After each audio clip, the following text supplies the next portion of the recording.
lot of fascination with politics these days. The Republican presidential hopefuls at this point, of course, getting closer to that official race for the White House. Now it's becoming a sprint with the Iowa caucuses just 2 weeks away. So it was a busy weekend for the candidates. Wyatt Andrews is in Washington with the latest from the campaign trail for us this morning. Wyatt, good morning.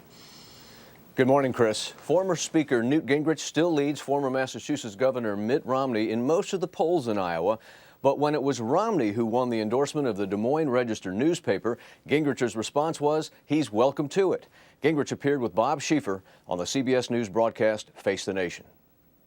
The Des Moines Register this morning endorsed Mitt Romney. I have to get your reaction. Well, I'm actually delighted because the Manchester Union Leader, which is a reliably conservative newspaper, endorsed me. The Des Moines Register, which is a solidly liberal newspaper, did not endorse me. I think that indicates who the conservative in this race is. Gingrich stayed away from criticizing Mitt Romney. I'm not going to comment on Governor Romney. Instead, he stepped up his criticism of the judicial system.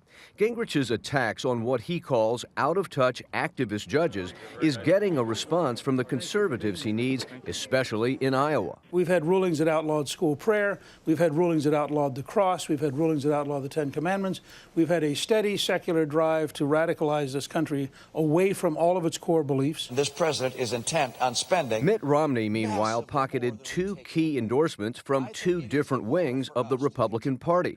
First, the endorsement of former presidential nominee Bob Dole from the establishment side of the GOP, and then the backing of South Carolina's Governor Nikki Haley, who's a favorite of the Tea Party. This is about looking at Washington, seeing that it is in complete chaos, saying we can't have anybody associated with Washington because we need someone to go in there and fix the problem.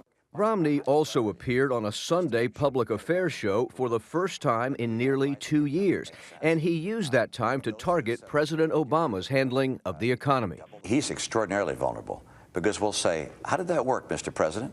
You're 4 years in office. Just how well did those programs work? Did the poverty decline in this country? Did it go up? Went up. But Romney is facing questions about his work at Bain Capital, an investment firm where Democrats say Romney got rich at the expense of laid-off workers. But I know that'll be used. I know that.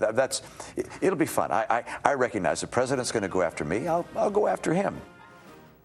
Romney is still trailing Gingrich in Iowa, but Gingrich's once commanding lead is slipping in almost every new poll. And where Gingrich once built that lead after several strong showings in debates, there are no debates left between now and the Iowa caucuses in 2 weeks. Chris? Why, yes, just under 2 weeks before those first votes are cast. Ron Paul, where does he factor in Iowa right now? You know, Chris, Ron Paul is a serious contender in Iowa. He's often left out of the national conversation, but in Iowa, he has a very strong base. And of the most recent polling of likely caucus goers, Gingrich has slipped a lot. Romney has slipped a little, but Ron Paul is building on his base in Iowa. All right, CBS's Wyatt Andrews in Washington for us this morning. Wyatt, thank you.